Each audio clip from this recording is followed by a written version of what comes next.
आज हम इस प्रश्न को करने जा रहे हैं। प्रश्न है, दर्शाइए कि कोई भी धनात्मक विषम पूर्णांक 6q जोड़ 1, 6q जोड़ 3 एवं 6q जोड़ 5 के रूप का होता है, जहां q कोई पूर्णांक है। तो दोस्तों, ऐसे प्रश्नों को करने के लिए मैं सबसे पहले लिख सकता हूं कि माना यदि a कोई धनात्मक विषम पूर्णांक है।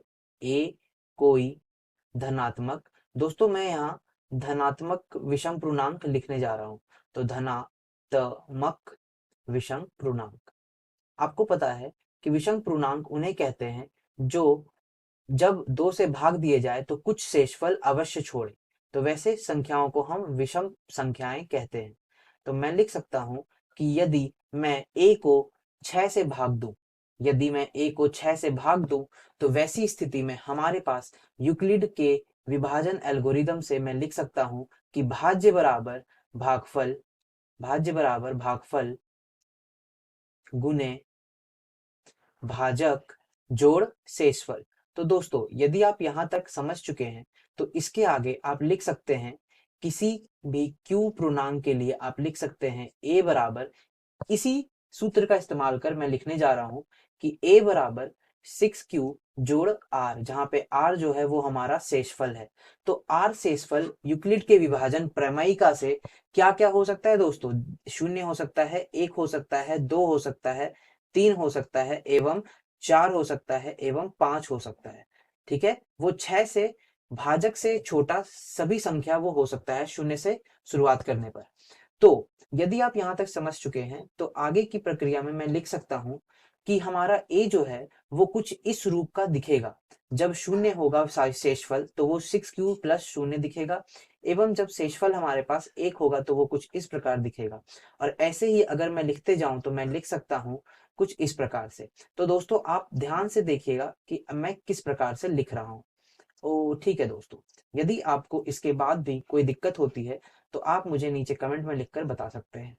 ठीक है, उसके बाद मैं यहाँ तक अगर लिख चुका हूं तो मैं यहाँ से कोई एक छोटी सी संख्या, कोई एक संख्या उठाकर लिखूंगा। जैसे मैं लिख रहा हूं a बराबर 6q, तो मैं देख सकता हूं कि यदि मैं 2 इससे बाहर ले लूं तो मेरे पास 3q बचेगा, यानी कि यह संख्या सम संख्या है।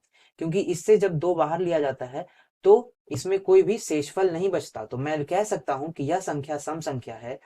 अगर यह सम संख्या है तो हमें पता है कि किसी भी सम संख्या में 1 जोड़ने पर हमें विषम संख्या प्राप्त होती है। तो मैं कह सकता हूं 6q प्लस 1 विषम संख्या है। उसी प्रकार किसी भी विषम संख्या पर 1 जोड़ने पर हमें सम संख्या प्राप्त होता है। तो मैं यहाँ पर सम लिख चुका हूं। उसके बाद मैं फिर 1 जोड़ने पर मैं विषम लिख रहा हूं, फिर मैं इसे सम लिख सकता हूं एवं फिर इसे मैं विषम लिख सकता हूं। तो दोस्तों, आप यहाँ पर देख सकते हैं कि जब भी a विषम हो रहा है तो a किस रूप का है? a का रूप है 6q प्लस 1, या फिर a का रूप है 6q प्लस 3, या फिर दोस्तों a का रूप है 6q प्लस 5। तो मैंने यहाँ पे आपको दर्शा दिया कि यदि कोई भी संख्या धनात्मक विषम पूर्णांक है तो वो 6q जोड़ 1, 6q जोड़ 3 या 6q जोड़ 5 के रूप में होगा, जहां q कोई पूर्णांक होगा। ठीक है दोस्तों, उम्मीद है आपको उत्तर समझ में आया होगा। धन्यवाद। स्टूडेंट, तो इस क्वेश्चन में आपको क्या दिया हुआ है कि किसी परेड में 616 सदस्यों वाली एक सेना आर्मी की टुकड़ी 32 सदस्यों वाले एक आर्मी बैंड के पीछे मार्च करना है। ठीक है, तो दोनों समूहों में समान संख्या वाले स्तंभों में मार्च करना है। उन स्तंभों की अधिकतम संख्या क्या है जिसमें वे मार्च कर सकते हैं। तो हमेशा इस तरह के प्रॉब्लम में हम क्या करते हैं, HCF निकालते हैं। क्या निकालते हैं? HCF। तो आप क्या करिए, 616 और 32 का HCF निकालिए। तो आप देखिए 32 यहाँ पे कितना हो जाएगा, 9, ये कितना हो जाएगा, 2। अब ये हो गया। अब इसमें कितने टाइम से लगेगा, 32 में 9 टाइम्स में, तो 32 9 में कितना होता है, 288। 288, तो ये कितना हो जाएगा आप लोगों का, 8। फिर देखिए ये 32 यहाँ पे आ जाएगा, 8 चौका 32। तो यहाँ पे मौस का कितना हो गया, HCF 8। तो टुकड़ियों की अधिकतम संख्या या स्तंभों की अधिकतम संख्या कितनी हो जाएगी, स्तंभों की अधिकतम संख्या बराबर 8। ठीक है, यही 8 हो जाएगा स्तंभों की अधिकतम संख्या। हेलो दोस्तों, हमें सवाल दिया गया है कि यूक्लिड विभाजन प्रमेय का प्रयोग करके दर्शाइए कि किसी धनात्मक पूर्णांक का वर्ग किसी पूर्णांक m के लिए 3m या 3m प्लस 1 के रूप में लिखा जा सकता है। ठीक है, ये हमें ज्ञात करना है। तो हम सबसे पहले क्या करेंगे, यूक्लिड विभाजन एल्गोरिथम क्या होती है, a बराबर बी क्यू प्लस आर होती है। ठीक है, जहाँ पे a और b पूर्णांक है तो r वहाँ पे क्या होता है, r होता है या तो 0 से बड़ा होगा या b से हमेशा छोटा होगा। ठीक है, तो ये सब याद करने के लिए हम क्या करेंगे, यहाँ पे माना b बराबर 3 है। ठीक है, तो हम क्या लिख सकते हैं, a बराबर 3q प्लस आर। तो अब r की वैल्यूज क्या क्या हो सकती है, 0, 1 और 2 हो सकती है। ठीक है, तो हम लिख सकते हैं a बराबर 3q प्लस 1 और क्या आ गया 3q प्लस 2, ये सब लिख सकते हैं। ठीक है, जब a बराबर 3q होगा तब a स्क्वायर क्या होगा, a स्क्वायर बराबर होगा 9q स्क्वायर। तो इसको हम क्या लिख सकते हैं, a स्क्वायर बराबर 3 इंटू 3q स्क्वायर को हमने m मान लिया। ठीक है, इसको हमने m मान लिया तो क्या हो गया, a स्क्वायर बराबर 3m के रूप में लिखा जा सकता है।